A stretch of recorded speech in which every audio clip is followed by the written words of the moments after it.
Dearly beloved, we are gathered here today to watch football, not get married. What are we doing here?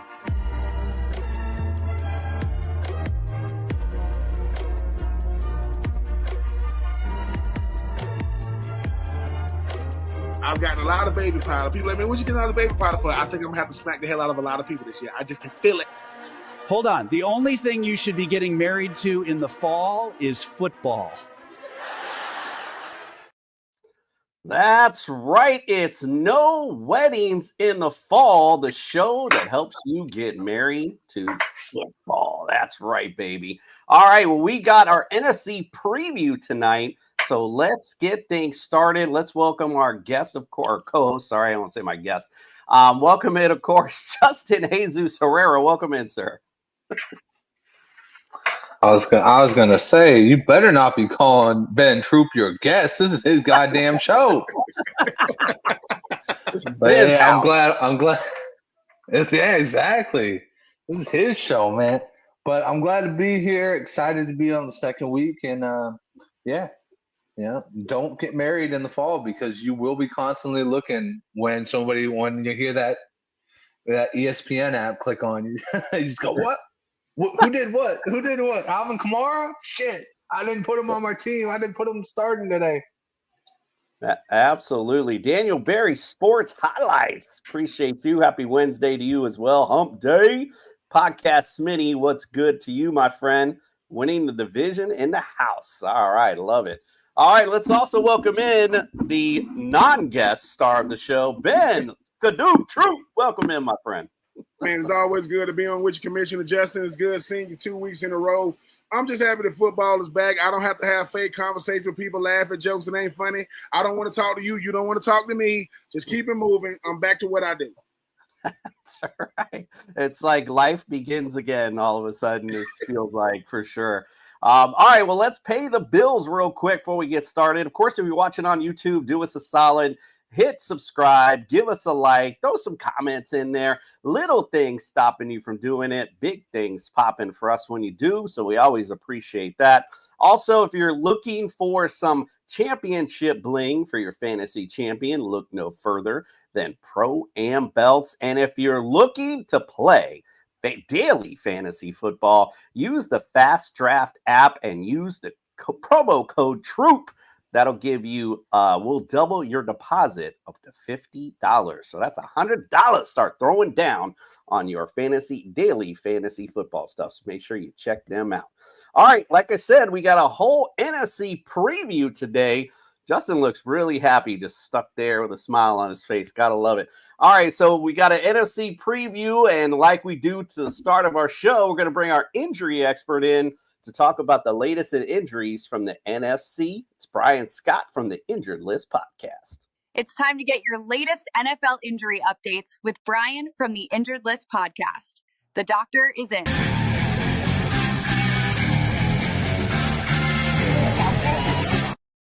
The doctor is in indeed, and we got some NFC injuries to talk about. Welcome in, Brian. We appreciate you. Thanks for having me. And when did I hire her? That was a good choice. Never have enough nurses. Never have enough nurses. All right. Where are we? We're doing NFC. Okay, yes, sir. Sorry. That's all good. Things got a little choppy. I did want to shout you out real quick. Make sure you follow Brian on X. He's got lots of great takes, including, was it Hunter Renfrow that came back from injury, and then the Panthers cut him. And then Brian, even though he's a Giants fan, but he lives in Carolina, wanted to let everyone know that this is why the Carolina Panthers continue to be a failure, basically. So, well, but dude, so he had, apparently, last season he struggled with his health and was out of football. But the year before had been struggling, lost a lot of weight. They didn't know why. Turns out after all these medical workups and everything, they found out he has ulcerative colitis. And so that was the problem. And nobody was able to really nail it down until just this past year. So now he's got that kind of squared away. He's being treated for it. The guy came into camp this year, looked awesome, put on weight, looked great, and was tearing it up at Carolina Panthers camp, and then they cut him. I mean, somebody hopefully will pick him up. I think he deserves another shot. He's a Pro Bowler. So that's the Carolina Panther injury report. All right, what else? Yeah. Sorry, I just had to throw that in there. It's actually an interesting story. I felt bad for him. No, it is actually. No, that's why I brought it up. Absolutely. Yeah. So we're kicking off here with the Dallas Cowboys. The other America's team. Miles Sanders injured his shoulder during camp. He missed a preseason finale against Atlanta, but it sounds like he was dealing with some type of bruise or soreness. They're saying that he's making significant progress. It doesn't sound like it's a big deal. I think they're just being cautious here. He should be ready week 1. Jaden Blue had a low ankle sprain in the preseason finale. He said afterward it's nothing serious. The medical staff confirmed that it was just a mild sprain. It's not a high ankle injury, just a normal, traditional kind of ankle sprain, more commonly seen. And he's already resumed some light practice today, and the expectation is that he'll be ready as well. Moving over to my New York Football Giants, there's some concern. Everyone's panicking about Malik Neighbors not having practiced in the last week or so. It sounds like it's just precautionary. The dude was tearing it up in the preseason. He looked like he was in great shape. I see no reason why this is going to be any long-term issue. I think they're doing the smart thing here, preventing a long-term chronic low back thing. So they're sitting him down, letting him recover. He's been doing rehab with the trainers, stretching. He'll be ready week 1. Trust me, guys. As a Giant fan, there's no way this guy's going to sit. Philadelphia, the Eagles, your Super Bowl champs. A.J. Brown dealing with a hamstring injury that popped up late in camp. He missed a few practices, has been doing some limited work during this time as he kind of makes his way back. He's moving pretty well by all reports. It sounds like, again, with hamstrings, you don't want to get a re-injury. The high re-injury rates with these, they could easily be re-aggravated. So they're expecting him to be limited leading up to week 1, but by all accounts, it sounds like he's going to be ready week 1. I think him and Devonta Smith both returned to practice today, and we're doing even a lot more, so that's a good sign. Devonta Smith has been dealing with a groin issue. Sounds like it was more tightness, not so much an injury per se. They expect him back on the field running routes, and like I said, he returned today too. The Washington Commanders, you have Noah Brown. He is dealing with this undisclosed injury. Apparently, he was carted off the field early in preseason or during minicamp or at some point. They haven't said what is going on. So it's highly doubtful he's going to be ready week 1. And we just had the roster cuts the other day. You guys could tell me. I don't even know if he's been placed on IR or not. That would be a sign as to how significant these injuries are. As the roster cuts were made, I think on Tuesday, down to 53. So if you know guys are going to be out for extended periods of time, usually IR is the way to go. And you can make that transaction later after missing 4 games in the season. So that's one way to tell how significant some of these things are. Unfortunately, that's going to hamper your ability to draft players in fantasy because you're going to have to wait for them to be available. But then you can plan ahead, The Bears dealing with Rashawn Johnson. He's been out for more than a week with some kind of foot injury. He's been seen wearing a boot at times. They haven't disclosed the exact problem. Some people have speculated that it could be a stress fracture or possibly some plantar fasciitis. Those are 2 very different injuries, but can often be treated both with a walking boot. So his return timetable is very unclear at this point. We'll have to keep a close eye on this as it continues to develop. I don't think he's been placed on IR, so it means that he probably will be ready within a few weeks, but whether or not he's going to be ready week 1 is anyone's guess at this point. The Green Bay Packers dealing with Jordan Love. There's been no confirmed injury that I could find. It sounds like he's just been managing some soreness. It sounds like he's going to be ready week 1 without any issue. I don't think it's a big deal. There's just been a lot of conflicting reports. And then Jaden Reed, another foot injury. Again, details have been very sporadic and minimal.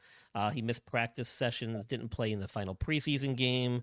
Then they said they were hopeful for a week 1 return. So not sure if this is another fracture issue or potentially a soft tissue problem. Again, we'll have to keep a close eye on his status as we get closer to week 1 here. Scrolling down my list, computer's acting all funky today. Justin Jefferson was on this list. I didn't see any major issues with him, so unless there was something specific you guys wanted to know about, No, because when I sent that list to you, basically what I did was just go through each roster and anyone designated with a Q or anything like that. I just typed it in basically. So yeah, and by league rules, especially as we get into the regular season, I'm not quite certain what the preseason rules are, but by league rules, anybody that basically has any type of limited practice session or is receiving treatment for any injury has to be listed on the injury reports. So you'll see that during the season, guys will have Qs next to their name, even though it may not mean much in some cases. You're going to see a lot of stuff like that pop up throughout the year. Just got to realize that by league rules, they have to list players on the injury reports if they have any type of limitations or any type of treatments for ongoing injuries. So some guys will pop up on the injury reports every week of the season, but doesn't mean they're necessarily missing any action. The Atlanta Falcons, Darnell Mooney had a shoulder issue, which originally a lot of people thought he was going to go on IR. It sounds like he did not. He has been limited in practice. They're easing him back into full go. I believe it was some type of AC joint sprain from what I've read. Again, sketchy reporting here. But the fact that he avoided IR is a strong sign that he's making a good recovery. So he should be, if not ready week 1, definitely within that week 2 to 3 mark. The Panthers were going back to them because of their rookie wide receiver, and I can't even say his name, Tatora McMillan. He was dealing with a hamstring issue. He returned to practice this week. He's been running routes, catching passes. Sounds like he's doing well. It could have just been a cramp or something mild. If they were smart, they would tread very cautiously with the hamstrings, as we've already mentioned. But again, it's the Panthers. Chris Godwin, nagging lower body stuff. I feel like I'm always talking about him with lower body soft tissue injuries. They were saying it was hamstring tightness earlier in camp. They believe he's going to be ready to contribute week 1. He's progressing well. The workload has been ramped up. Again, he's got a notable history of lower body stuff throughout his career. He's getting older as well. He's been around the league for a while. I've had him on my injury reports, what seems like almost every week for the last couple of years.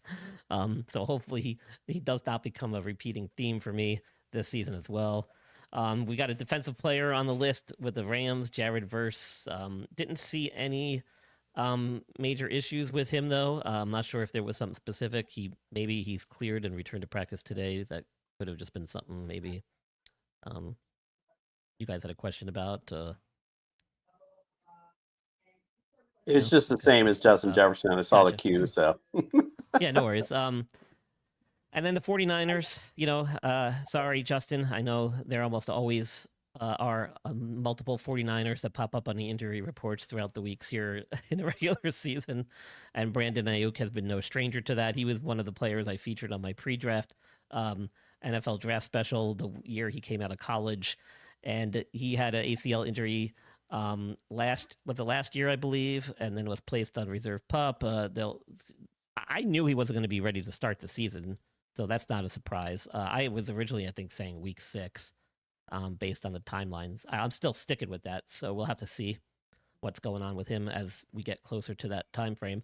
But with the timing of his injury from last season and stuff, it's going to be probably week 6. I'm sticking to that. And then Juwan Jennings, no injuries with him. He may have just popped up on the injured list with treatments or limited practice session for whatever reason, but nothing serious from what I can tell. All right, Brian. Well, thanks. Everyone go follow Brian on social media, the Injured List Podcast, as well as we can check him out on right here at That Sports Podcast Network with some great interviews as well. You can check him out Friday. Also, we'll be doing a fantasy show on Friday. And so Brian will be on there to give us some injury reports there also. All right, Brian. Well, we appreciate you, my friend. And like I said, I'll see you on Friday. All right, guys. Enjoy your evening. Thanks for having me on. Yes, sir.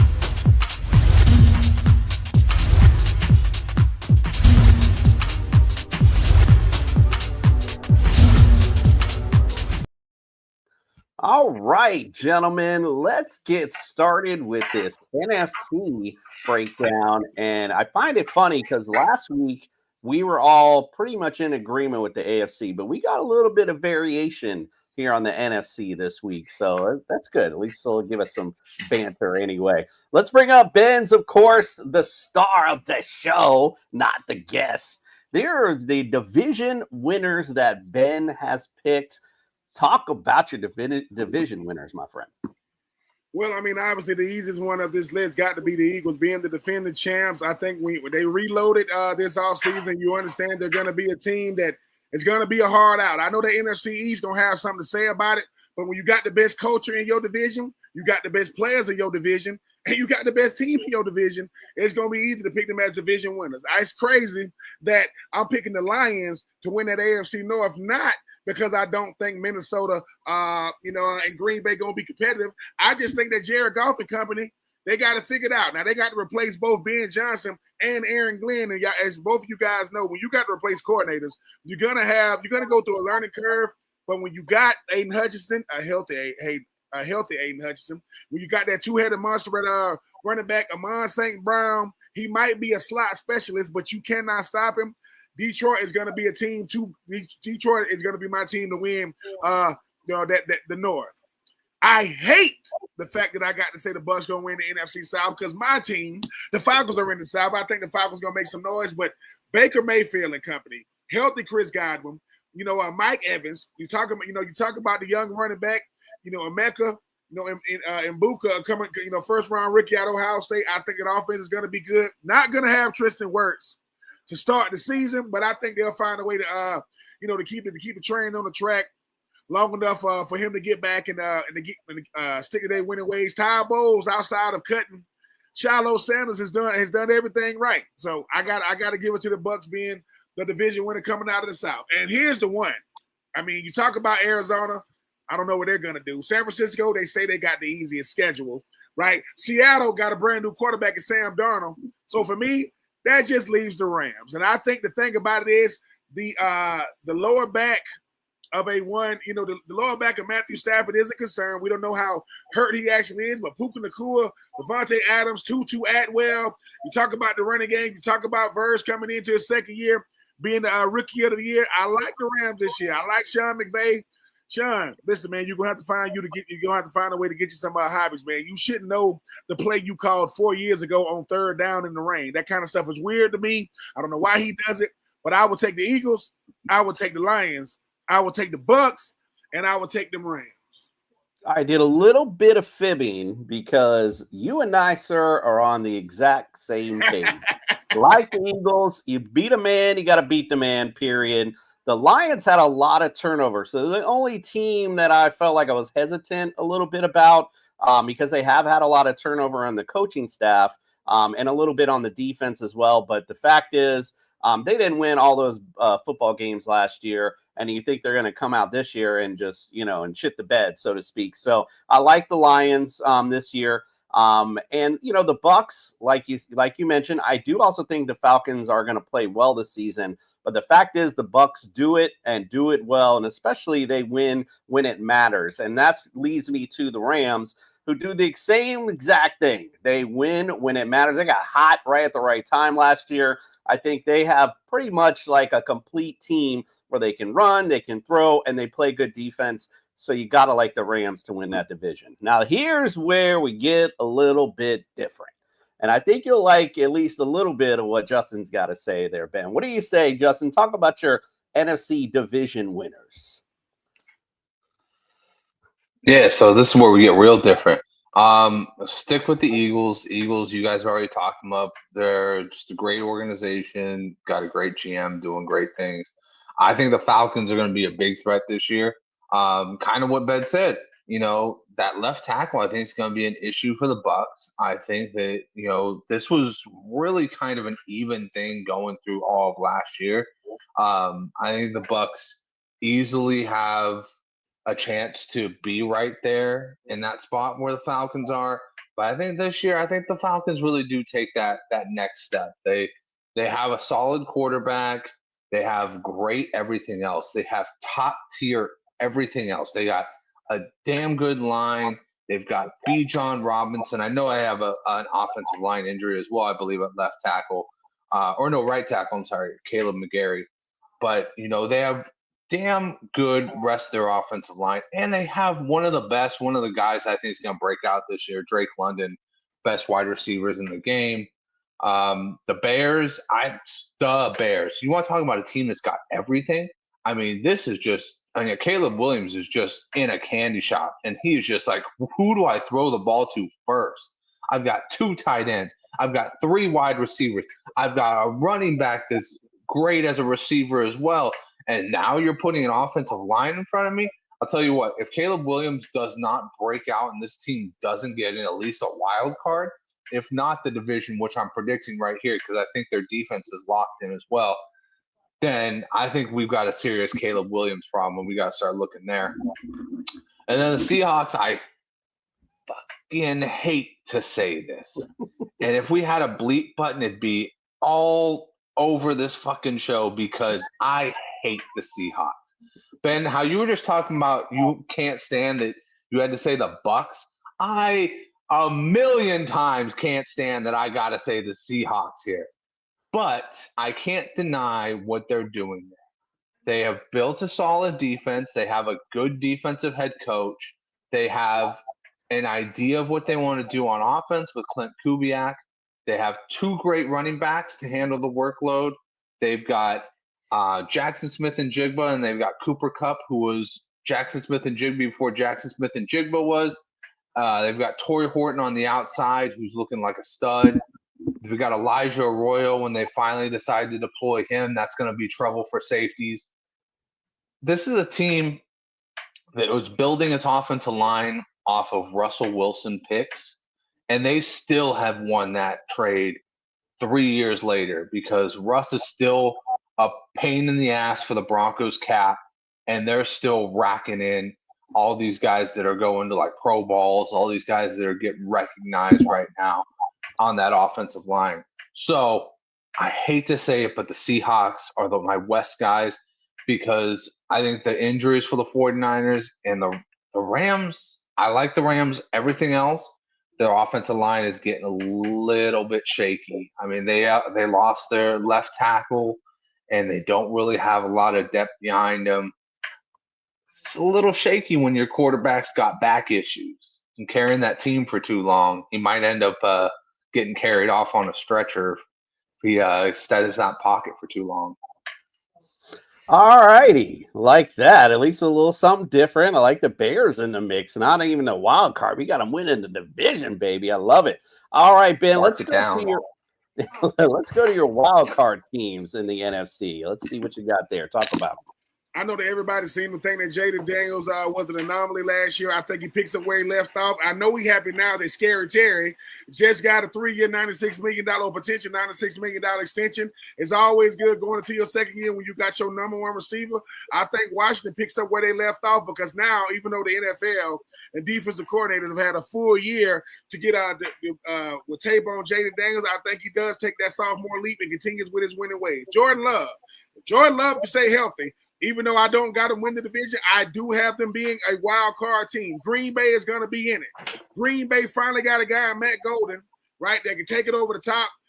I mean, and I think when you look at the running back position, you look at the tight ends, you look at the receivers and what they're doing on defense, Green Bay, they're going to be in it. I think they found a way to continue to stick to their winning way because they got a winning recipe, and that is going to be the health and right arm of Jordan Love. Jordan, before you got married, you was good. Since you've been married, man, you're getting hurt all the time. Hey, man, we need you to be out there on the field. I like Green Bay. San Francisco paid George Kittle. They paid Fair Warner. They paid their fullback. Now, Brock Purdy gets his new money. I think San Francisco has been said to have the easiest schedule in the National Football League. I don't like headlines like that. There are no easy wins in the National Football League. Even teams like the Browns are going to be competitive. They're going to lose, but they're going to be competitive. I just think that they're going to have to start. I mean, that front office, with John Lynch and Kyle Shanahan, got to start showing they're more than just a flash in the pan. You didn't win it with Jimmy Garoppolo. You didn't win it with Brock Purdy, but Brock Purdy, you gave him a new deal. You got to go out there and show why he is your franchise QB. Washington, Green Bay, San Francisco. The three things they got in common, they got three solid quarterbacks, even though Brock Purdy is not a game changer. He's a good enough game manager. Jaden Daniels going in the second year. Jordan Love got new money. Brock Purdy got the newest check. We gonna see, but I like those three guys coming out of the NFC as my wild card three. I like it. We're pretty similar again with one difference. So yeah, I like the Commanders. There's no denying that they're just a good football team, period. And they were showing that last season. The Packers, the same deal. You've said it already. There's no point in me going on a big rant, but I think they're getting to where they're also one of those getting to where they're a complete team. They got the running back, the quarterback, getting him now weapons as well. So you got to like Green Bay going into the season. And, the biggest difference, Justin laid it out. I like what Seattle's doing defensively. And, again, Sam Darnold is who he is. And he'll play in the regular season great. But when the big lights turn on, he might disappear a little bit. But either way, I think that gets him at least into the wild card spot. All right, Justin, you were a little different than us for the division winners. What do you say about these wild card teams? Yeah, I'm a little different than you guys, period, and that's kind of what makes this show really nice. I like it when we're a little bit different because everybody gets a little bit of perspective in here. Bucks, I think the Bucks are good enough to get a wild card. Like I said, they could easily flip-flop the Falcons on my board. I just like the Falcons as starting off injury-free, whereas the Bucks are not. Green Bay, you guys pretty much outlined it perfectly. Adding more weapons, Jordan Love's good. I don't know if Jordan Love is better than Brock Purdy, but I do know that he has a bigger arm and he has more potential and he has bigger weapons as far as like speed. So we're going to see what this offense can do. And then the Vikings. I don't know why people are out on the Vikings. Vikings have ever returning everything they returned last year. All they're doing is putting in J.J. McCarthy and for Sam Darnold. And I'm going to say it. I think J.J. McCarthy is better than Sam Darnold right now.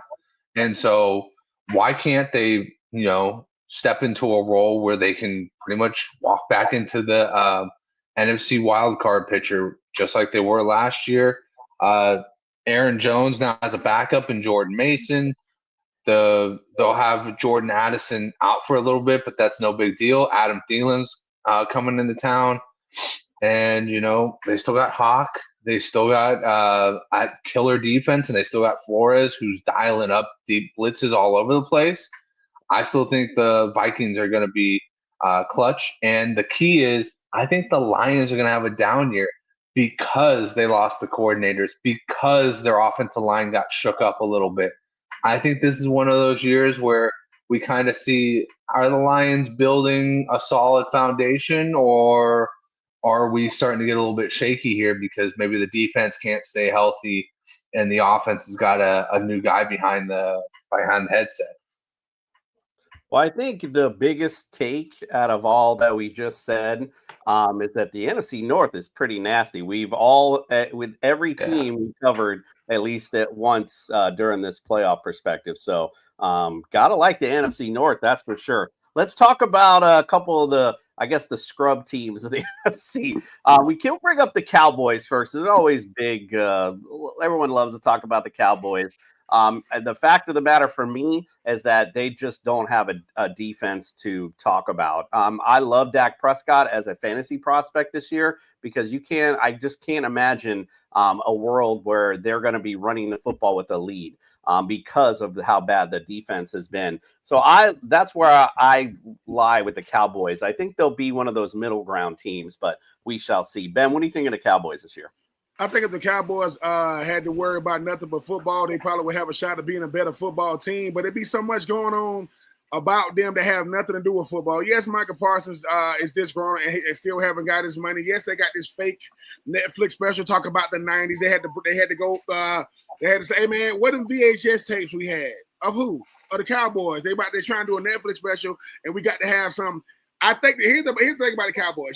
George Pickens being added to that offense is going to be electric. Problem is, they don't play defense. I don't care who Dallas got. If they can't stop the run, it's going to be a long. Yeah, I love Michael Parsons, Michael Parsons can't stop the run. So if you can't stop the run, you can't win the National Football League. When Dak is healthy, he has his way in the NFC East. Problem is, can he outscore the Eagles? Nope. Can he outscore the Commanders? Maybe. Can he outscore the Giants? Yep. And guess what? They're going to be just good enough to not be good at all. It's another year, same old Cowboys. They are the greatest wait till next year team you have ever heard in your whole life. Well, it's funny because I've talked to Cowboys fans before because I feel their pain as a America's team, Miami Dolphins fan.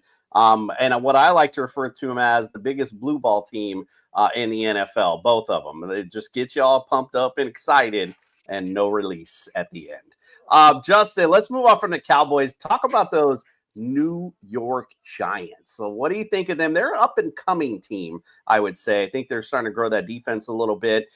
Supposed to be a really good front seven defensively. And then the offense, obviously, finally moving on from Daniel Jones. Jeez, oh, please, what took you so long? So what do you think of the Giants this year? Yeah, I think that they got a lot of good pieces. Sucks that they are in the NFC East, which is going to be dominated by the Eagles for a long time. But, yeah, I mean, they got Tyrone Tracy, who is electric. Sucks that he's like 26 years old. I think he's 25. But, hey, maybe he'll be like a Derrick Henry and he'll set his own standard and be his own outlier.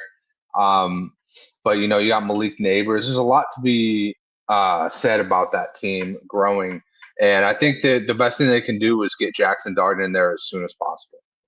Yeah, like I said, it's optimism in New York, at least for once. So, yeah, you got to like what the Giants at least are doing long term anyway. All right, let's move on to another division that we pretty much covered everyone but one. And I feel like this is the team that could be on that outskirt of a wild card team, the Arizona Cardinals, Ben. Talk about them. What do you think about them this year? I mean, it's always the same thing. We've been talking about the Cardinals for the last 7 years. And, Aaron Murray. If Aaron Murray can start fast and not tail off at the end, if Marvin Harrison Jr., they can find a way to get him the ball. Arizona got a good defense. They got a really, really good defense. Calais Campbell is still in the National Football League collecting checks. He's back in Arizona where it all got started. I think the thing about Arizona is this. When nobody's expecting you to do much, you can go out there and really, really just play loose. It's gonna come down to how a guy like Aaron Murray takes care of the football, finds a way you got to find a way to get your playmakers the football. Trey McBride, I love him at tight end. I just think Arizona is one of those teams. They could be a sneaky wild card team if they don't tail off. San Francisco is respected. You understand what's going on in Seattle. And I just think for an Arizona team, if they could keep pace with the rest of the division, including the Rams, who knows, man? We could be talking about them guys out there, out there in Phoenix, potentially making it to the postseason. Ben mentioning Aaron Murray, Kyler Murray's brother, who's now starting for the Arizona Cardinals. I'm sorry, Kyler Murray. Kyler Murray, not Aaron Murray. Yeah, I'm sorry, Aaron. Listen, them Georgia Bulldogs always be in my head, man. I be tripping. Oh, good, man. All right, let's go on to the one division that's left because we already did the North, the NFC South. Let's talk about those Carolina Panthers, Justin. Again, another team that's kind of built. I don't know if they have as much excitement around them as the Giants, but they seem to be coming up a little bit. Talk about them in their season this year. Well, first off, I'm sorry, Ben, that you got to do the doom and gloom with the New Orleans Saints because there ain't nothing good to talk about that. Funny you said that. I love it. I love it. I love the fact. Look, as a person that had to go through the Sean Payton, right, Drew Brees era, they was good every freaking year. They wasn't winning every year, but Drew Brees changed the whole mindset and trajectory of that whole team. And when both of them left, I said, get the hell on, both of y'all. And since then, Dennis Allen, Kellen Moore, Tyrann Mathieu said, look, man, I know I'm the Honey Badger, but I'm done. I'm not dealing with this. I ain't signed up for this. So, yeah, All right, Justin, what do you think of them Panthers? Yeah, it's another Giants situation. You're just happy that they're going in the right direction. I think that they need a little bit more work on the defensive side, but they're kind of like that they're kind of like that rebuild in a fantasy team where you're just like, yeah, I got the draft right. Now everybody just has to hit, and then I'll be doing good. So I really like what they're working with there. Found a gem at Chuba Hubbard from Oklahoma State. Bryce is finally starting to come into his own. If McMillan does good and Xavier Legette picks up his game, I think that they could definitely be in consideration for like a really solid 8-9, 9-8 team. Just missing the playoffs, but they got that little bit of taste of like relevance where they're like, ooh, let's start running with it. Let's start making smart decisions. They definitely got a little juice to them. So, yeah, I like where you put their record at. All right. Sorry, Ben, but the Saints. I don't know. There's not much to talk about, but what do you think? I think the Saints fumbled the bag in so many different ways. I like Kellen Moore coming over, as he finally get a chance to be a head coach, former offensive coordinator, for those Eagles. But you don't have a quarterback. You didn't trade. You didn't get one in free agency. You didn't get one. You got one in the draft, I think. You didn't get one at the trade deadline like other teams did. And you start asking yourself, what are we building towards? I mean, I get it. People say, oh, they're going to tank for Arch. No, they're going to stink for Arch. They ain't tanking. They're just not going to be good. They're not tanking. They're just going to be bad. But here's the thing when you do that. To tell Alvin Kamara, right? To tell guys like Cameron Jordan, hey, man, we're going to sit this year out.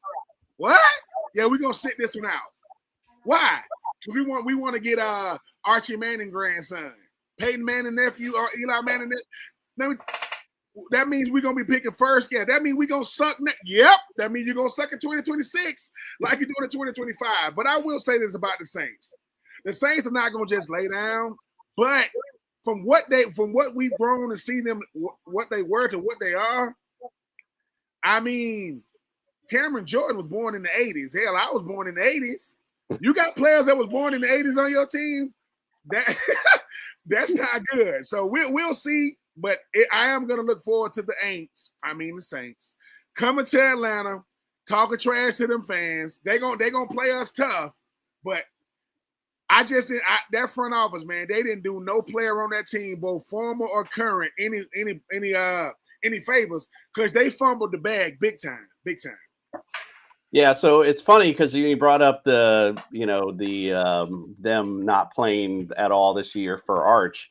I looked at their schedule real quick because I'm like, I wonder if they play the Browns but no, they don't play the Browns, but they do play the Titans the game before the last game of the year. So it's a possibility we could see a toilet bowl go on in that sense. So we'll see.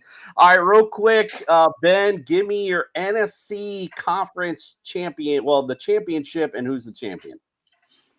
Oh, I think the conference championship game, I can see it being the Eagles versus the Lions.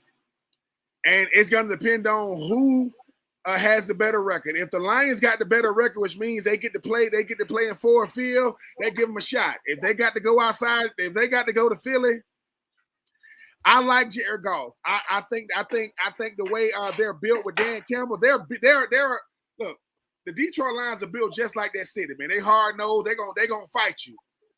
But they ain't never fought nobody like Philly. They ain't never fought nobody like that. And like I said, I know a lot of people that can fight until they meet somebody who can fight back. Then they go, that dude, yeah, he gonna punch you back. Really? Yeah, man. I mean, I'm not saying ugly people like to get in fights, but what you gonna do to their face? Life ain't already done to it. So I hope the Lions.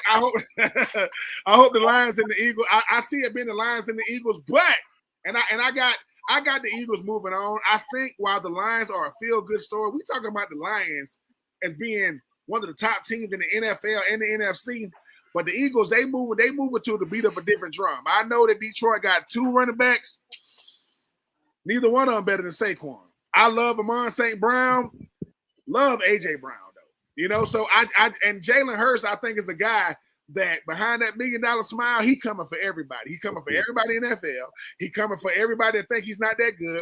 And he's coming for guys like, and he want everybody to talk about Josh Allen and Lamar Jackson and Joe Burrow, right? And, and Patrick Mahomes. And guess what he's going to do? I'm going to beat them all.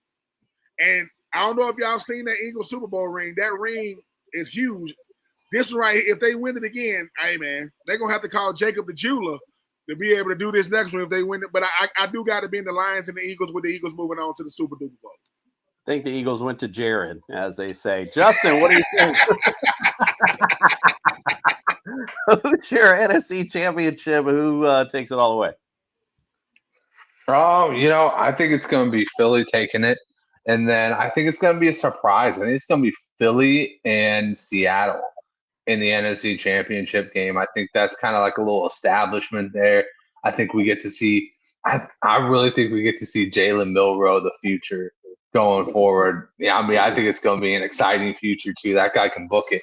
But yeah, I think it's going to be the Eagles for the third time in 4 years or some bullshit like that. Yeah, Eagles are good. Obviously, that makes my household happy anyway. I'm going to go Eagles and versus the Bucks. I feel like this is the time the Bucks need to make that final push, if you will, because I think that their window is going to start to close a bit. So I like the Bucks. I want to see the Bucks against the Eagles, and Eagles take it, period. I'm not sleeping on no couch tonight, so that's definite. All right, so guess what, fellas? Football is back, as we were just talking about it. And we already had some NCAA action. Let's talk about the week on repeat. And now to football scores with the boys from No Weddings in the Fall with the week on repeat.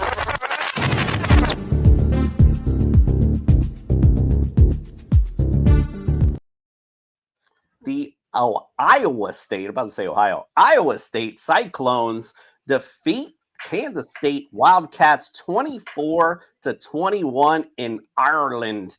The one thing I just wanted to comment about this game right off the jump is that this really should have and could have been 31-21 Iowa State, because that last drive that they put together, man, it was masterful. They go all the way down the field. I apologize, I don't remember when the drive started, but they pretty much just ran it down the throat of Kansas State, and then on a 4th and 1, pull off a little okey doke play action pass, and the running back gets all the way down. They thought they had scored, but he gets down to the 1 instead after review.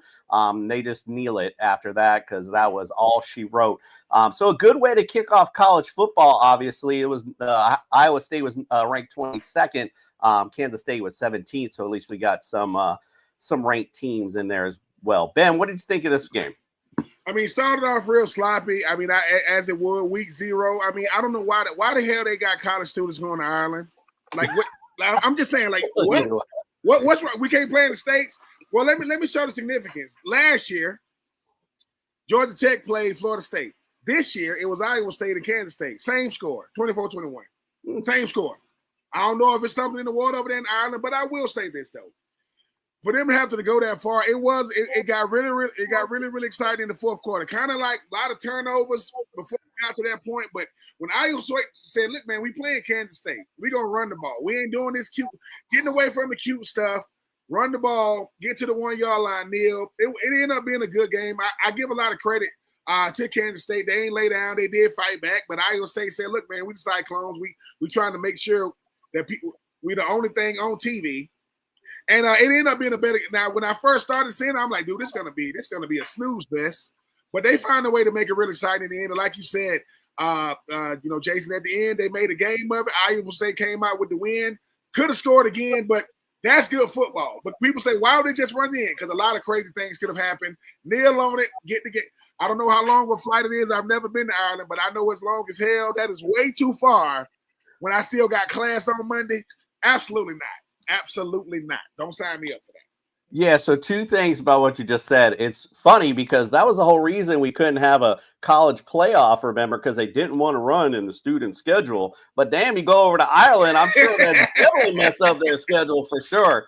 And I will say I was a big naysayer, especially the NFL, was pushing these games over to Europe and stuff. But I got to say, man, those crowds there, like they are just so enthusiastic. It gets you kind of like pumped up, even though they probably don't know what the hell they even cheering about, but they are out. They are excited. You see it even with wrestling. Yes, I watch wrestling, and yeah, I mean, when they go overseas, the crowd is just hyped. It's good stuff. So yeah, I'm starting to come around a little bit on the whole Europe NFL or any kind of sport over in Europe, kind of like the crowd situation.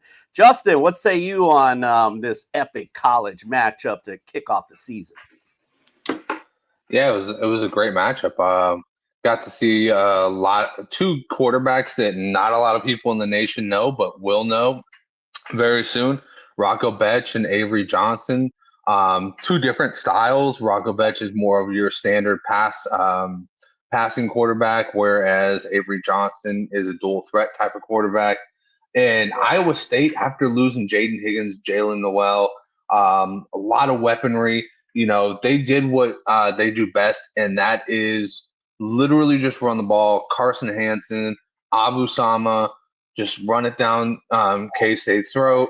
K-State was obviously off whack with their run defense. And listen, I'm excited because college football nowadays is not like what it was back in the day where it's like you lose one game and you're fucking fucked. Like you're not getting in. Like now you can lose a game, even two, if you're like the upper echelon and still get a shot at the playoffs.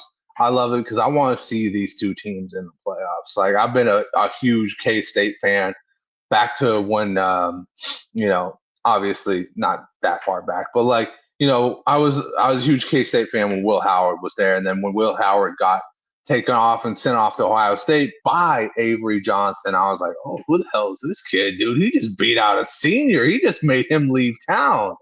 And then lo and behold, that dude's like, he's pretty good himself. But yeah, it's just nice. And I believe it's somewhere in the double digits as far as a flight, at least from Baltimore, it was double digits.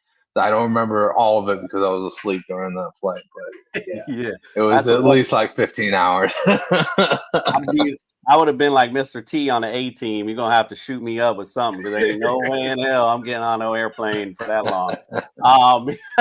Yeah, so it was like I said, it was a good game. And just one quick thing before we move on to both of your points. This ain't back in the day where those teams get voted in. So that's why they didn't have to go for that touchdown. Because back in the day, it was like, oh, I gotta run this score up. And they don't have to do that no more, not necessarily anyway. So I do like that aspect about it, that now we don't have to see teams try to run up scores just to get themselves involved in the national championship picture. So I do like that aspect as well. All right, well, like I said, we got college football and NFL, not just yet, but we got some this week. Let's find out what we're going to watch. Don't worry, Ben. No weddings here. I just want to know what college game to watch this week.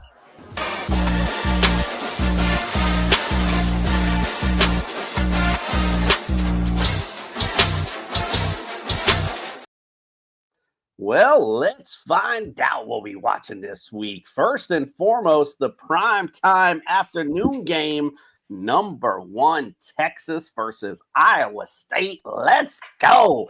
This series actually is tied 2-2. The last matchup obviously was last year in the Cotton Bowl, where Ohio State won 28-14. They're favored in this one by 3. What say you, Ben, about this matchup and who wins it? Number one, this is about as big of a week one matchup as we gonna get. I mean, number one versus number 2, defending national champions versus, a team like Texas, Arch Manning getting all the hype right now, as he should. I would say this. Ohio State is not going – they ain't finna lay down because big bad Texas, which is now in the SEC, is coming to town. I think all the pressure is on Texas. Why? Ryan Day know what it's like, the head coach of Ohio State know what it's like to finally say, hey, man, this is what it's like to win a national championship at Ohio State. Yep. I still got Jeremiah Smith over there. Yep. DBs don't want to deal with that young man. I think Steve Sarkisian, he's either a really, really good coach or he doesn't know what to do with his talent. And we're going to find it because this was going to happen. Ohio State, it's going to be a back and forth. But they'll pull away if Texas start doing some crazy stuff. I got Ohio State winning it by a field goal. I think it's going to be a classic. Here's why. Arch Manning has a lot of hype, and I know what he's going to be. He hasn't played anybody yet. Who has he played to make you think he's going to do it? No one wants to talk about it. Quinn Ewers is the only guy that went to back-to-back college football national championship semifinals and got drafted in the 7th round to America's team. I think he made the team down there in Miami. But I think Ohio State gets the win. I think it's going to be a classic. Arch Manning is going to introduce himself to the world. It's just going to be on the losing end. I'm going to go with the Buckeyes. I like it. I like it. Justin, what say you? Yeah, so I like this matchup because the QB position is just like completely like you don't know what's going to happen. You got one side, you got a freshman or I think it's a sophomore transfer, Julian Sand, and then on the other side you got Arch Manning. So you've really seen nothing from either one of these guys, and you're putting them behind offenses that are fully stacked and ready to go. I think this is going to be a hell of a game. I'm actually going to choose Texas because I think Arch Manning is going to ride the wave into a win this week. And I think the moment's going to be a little bit too big for Julian Sane. That being said, Jeremiah Smith is the absolute stud of both teams. Freaking dude should already be in the NFL after his freshman year. Fucking insane how talented he is. I like it. I'm going to go Texas too. I do like the Archie Manning feel. I actually read an article, and I apologize because this was a couple weeks ago. But they were saying how they felt that that Ohio State might even get blown out in this matchup, which I'd be surprised about. But I do like, and I wish I could quote the article because now that I'm saying it, I feel dumb even bringing it up. But it was an interesting read anyway, whoever the hell wrote it. But I think, Texas with Archie Manning, first game, like Ben said, got all this hype. So let's see if he can live up to it and let's ride. Let's go. All right, we got another good matchup there later in the afternoon. Number 9, LSU versus number 4, Clemson. Let's go, man. I like it. LSU leads the series 3-1. Their last matchup was in 2019 in the national championship game. LSU blew them out 42-25. Clemson's favored in this one by 2.5. Ben, what do you say about this one? Who wins? Man, this is a battle of the real Death Valley. Clemson Stadium is Death Valley. LSU Stadium is Death Valley. Clemson are the Tigers. LSU is the Tigers. Brian Kelly, the head coach of LSU, cannot win an opener. He cannot do it. I want to know if he can do it. But this is a battle of the first-round quarterbacks. Cade Klubnik, Garrett Nussmeier. In my mind, I think Cade is going to rise to the case and say, listen, man, Garrett, I know you're supposed to be the guy, but I am the guy. And everybody knows this about Dabo Swinney. Dabo Swinney is real good when he got a quarterback. When he got a QB, Clemson is going to be hard to beat. This is going to be a really, really good game. And while I don't like LSU, I do like LSU color scheme. I like the gold and the purple. I do. But, I'm going to go with them boys in orange and purple. I guarantee y'all they're going to wear all orange. Clemson is going to wear all orange. I guarantee it. If it was up to them, they'll wear it every week. This is a battle of the first-round quarterbacks. This is a battle of big-time coaches. I'm going to go with Dabo. I'm going to go with them Tigers from Clemson. I'm going to go with Cade over Garrett, but I do think it's going to be a good one. I like it. Justin, how about you? Yeah, I think I'm going to go with Clemson too. But, this game is kind of my favorite of the week because not only is it, like you said, the battle of the Tigers, but we've got 2 guys that are going to be Heisman candidates, and they're taking over they have 2 offenses. They can just put up tons of points. For me, why I'm going Clemson is Clemson's got so many weapons outside on the perimeter that I kind of go, how is LSU going to stop this? Because LSU's defense kind of been a little bit shaky, not been the defense we've thought about in the past. And I kind of want to see how LSU can respond to all the weapons that Clemson has. They just had Adam Randall's going to be playing the Debo role. He's literally being converted from a wide receiver to a running back because they had so many damn wide receivers there that they couldn't get the senior involved. So I love what's going on. I think this is going to be the actual game of the week, and I'm picking Clemson by 10 in this. I like that. Listen, talking about households, my dad, believe it or not, he was up in a cabin up there in the Carolinas, and he used to drive his motorcycle down to Clemson practice. So he's all of a sudden he's a Clemson guy, he says. So just for Dad, I got you. I'm going to go Clemson as well. As Justin said, I'm really looking forward to the matchup, especially between the 2 QBs, and maybe see some fun back-to-back air show. So that's what I always like to see in football. So we'll see if that's the way this shapes out. But yeah, I'm going to go Clemson as well in this one. So we went from Justin's favorite game to my favorite game in the evening. Number 6, Notre Dame going down to America's College to see the Miami Hurricanes. Notre Dame leads the series 18-8-1. Their last matchup was in 2017. Miami put the Psycho Beta beat down on them 41-8. Don't know if that's going to happen this time, though. But the line right now is Notre Dame by 2.5. Ben, who wins it, and what do you think of the matchup? Man, I'm looking forward to this one. I mean, this reminds me of way back in the day, man, the Catholics versus the Convicts, 2025. They finna get it on. I mean, Carson Beck, the $4 million man himself coming from Georgia down there to South Florida. I want to know if Carson Beck is more than just hype. I want to know if Carson Beck went to Miami not for the money, but I want to carry on that, not that Cam Ward tradition, but that winning tradition down there with the U, CJ Carr. But I think what Notre Dame is going to do, they're going to unleash Jeremiah Love and Jadarian Price, their running backs, and they got a tight end named Eli Raridan. This dude is 6'7", 252. I think this is going to be a good game.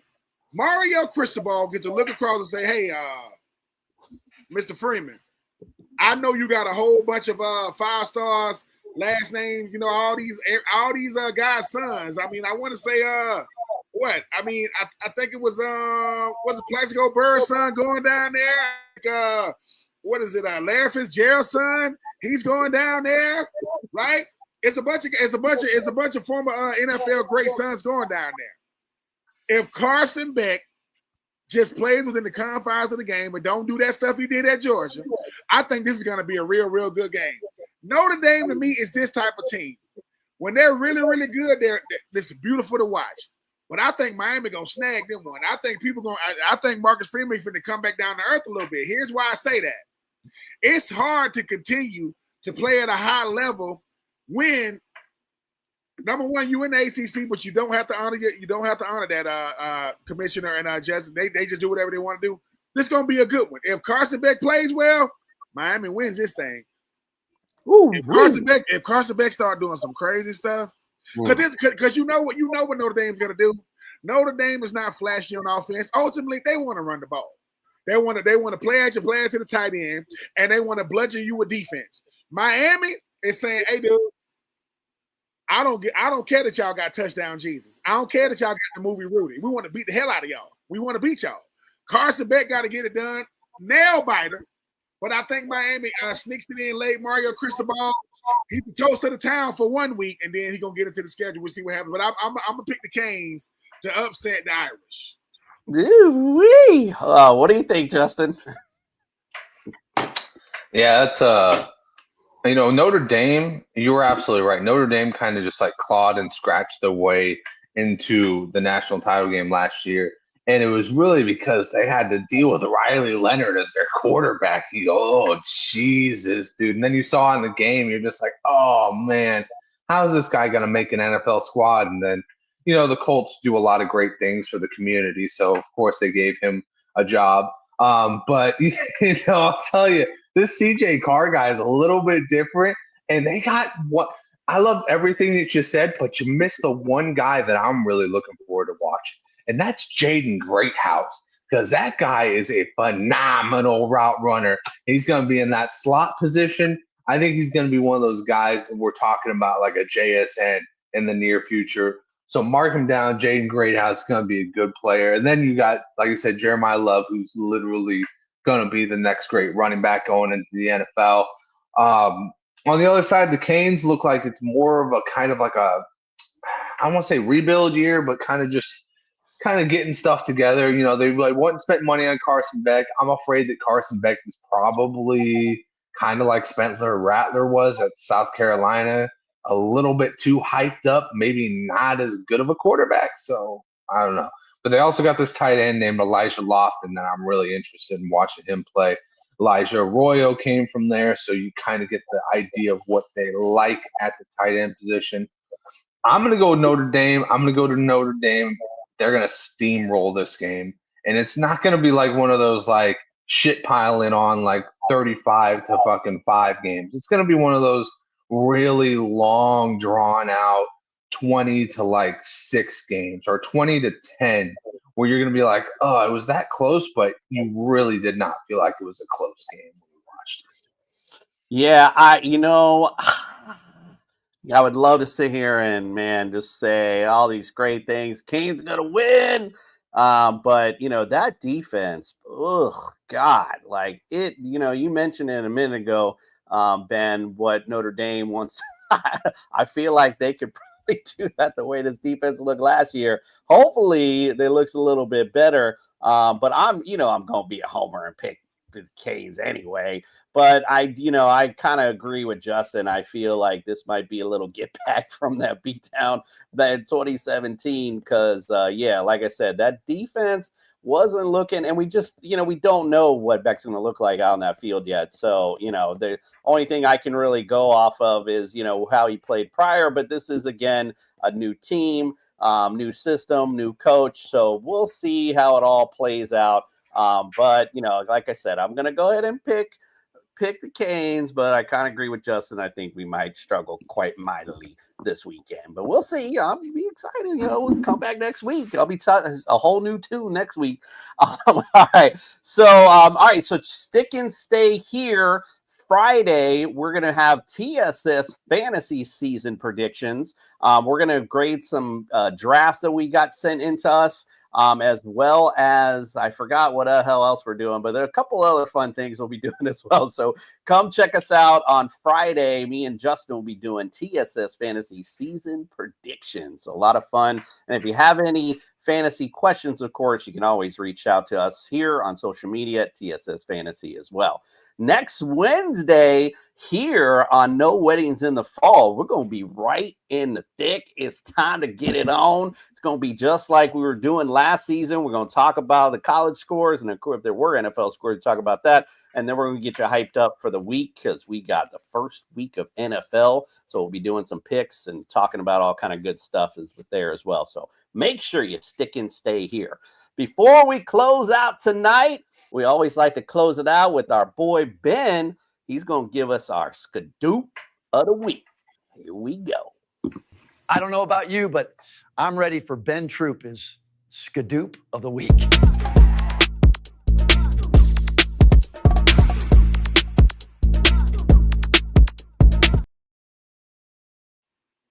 What up, my good people, man? I am Ben Troupe. This is my Skadoop of the week. I'm going to just get right to it. Football is a beautiful game, right? We love it. For a lot of guys that just got done playing football in the National Football League in the preseason, a lot of them got cut. Some of you, this will be your last time playing football professionally. Some of you going to move on to the UFL, CFL, AFL, just an opportunity to continue playing. Stop thinking you're a failure just because it didn't end the way you want. But this is really about one guy, Shiloh Sanders. To those of you out there who thinking that Shiloh Sanders is not going to be all right in life, forget his first name. What is his last name? His last name is Sanders. He's going to be good. So if you're trying to pile on to him saying he got cut because he swung on the tight end for Buffalo, no, he got cut because he was an undrafted rookie and he looked like a rookie. How many undrafted rookies make the team? 1 or 2. How many rookies that get drafted from 4th round to 7th round get cut? A lot. I'm just saying that to say this. If you were sitting around being an Instagram, Twitter, Snapchat hero coming at young men trying to make it in the National Football League, do 2 things, right? Get you a life and get you a freaking girlfriend. I am Ben Troupe. This is No Weddings in the Fall. Do me a favor. Like, share, subscribe. And if I catch you in any church from now to the end of the season, we don't do baby oil around here, but we do baby powder, and I'm going to smack the hell out you. Love you. We out of here.